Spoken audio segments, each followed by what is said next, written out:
Shalom, pernahkah kalian membaca satu ayat Alkitab, lalu menemukan bahwa orang lain menafsirkannya dengan cara yang berbeda?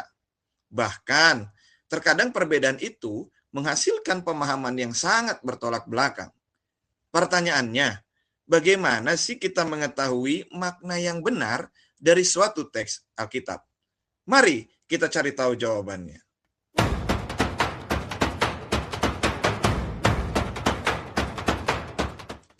Sebelum kita menjawab pertanyaan yang di awal tadi, ada baiknya kita untuk memahami dulu apa sih itu hermeneutika. Sekarang coba Anda bayangkan, kalau Anda itu adalah seorang detektif yang sedang menghadapi dokumen-dokumen kuno yang penuh dengan pesan tersembunyi. Nah, untuk memecahkan kode teks-teks kuno tersebut, kita tentunya memerlukan seperangkat alat investigasi yang presisi, bukan? Eksplorasi kita hari ini akan memberikan Anda alat-alat yang lengkap dalam menyingkapkan dengan baik pesan-pesan tersembunyi tersebut. Dalam hal ini adalah pesan-pesan di dalam Alkitab. Baik, mari kita memperhatikan peta eksplorasi kita pada hari ini. Yang pertama adalah tentang masalah penafsiran. Kemudian, selanjutnya kita akan melihat bagaimana hermeneutika itu sebagai ilmu dan seni. Lalu selanjutnya yang ketiga, kita akan berjalan menuju tujuan hermeneutika. Lalu yang terakhir, pada bagian keempat, kita akan membahas tentang ruang lingkup dari hermeneutika. Untuk di bagian ini, kita akan membahas 2 poin saja, yaitu tentang masalah penafsiran dan juga ilmu dan seni. Mari kita mulai bagian yang pertama tentang masalah penafsiran. Oke, sekarang kita kembali kepada pertanyaan yang pertama di awal tadi.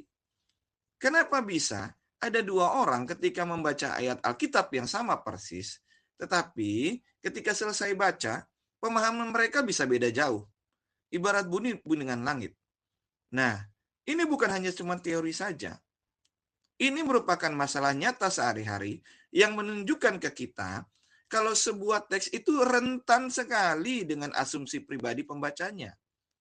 Perbedaan inilah yang kemudian membuat kita sadar kalau kita tuh butuh sekali, benar-benar butuh pendekatan yang sistematis. Kita butuh solusi yang teruji, bukan cuma asal tebak saja. Kita lanjut ke bagian yang kedua, ilmu dan seni hermeneutika.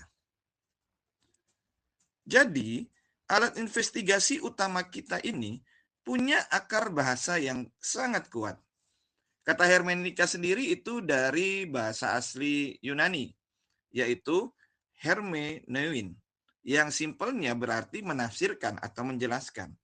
Nah, ketika kata ini ditarik ke dunia teologi, maknanya berkembang jadi sebuah kerangka kerja, yaitu ilmu dan seni untuk memahami makna firman Tuhan secara benar. Intinya, waktu kita melakukan hermeneutika ini, kita tuh sedang memakai metodologi historis buat gali kebenaran. Dan ini yang memberikan kita gambaran pas sekali untuk keseimbangan yang harus kita jaga. Hermeneutika itu seperti perpaduan dua dunia. Di satu sisi, dia itu murni sebuah ilmu. Karena apa? Karena punya prinsip dan metode yang sistematis. Semacam aturan baku yang tak boleh dilanggar. Tapi di sisi lain, dia juga adalah sebuah seni. Kenapa demikian? Karena untuk membaca teks dari ribuan tahun yang lalu, aturan yang kaku saja itu tidak cukup. Kita butuh kebijaksanaan, butuh kepekaan intuisi untuk benar-benar menangkap nuansa teksnya. Sebagai penutup, saya ingin mengajak Anda semua di sini memikirkan sejenak. Kalau satu penafsiran yang salah saja itu bisa mengubah esensi sebuah kebenaran, seberapa seringnya selama ini kita tanpa sadar salah mengartikan pesan-pesan kuno yang kita anggap sebagai panduan hidup. Jangan cuma berhenti sebagai pembaca pasif ya. Ayo kita mulai menyelidiki dan temukan kebenaran aslinya. Terima kasih sudah ikut dalam eksplorasi seru kali ini dan sampai jumpa di eksplorasi kita selanjutnya. Shalom, Tuhan Yesus memberkati.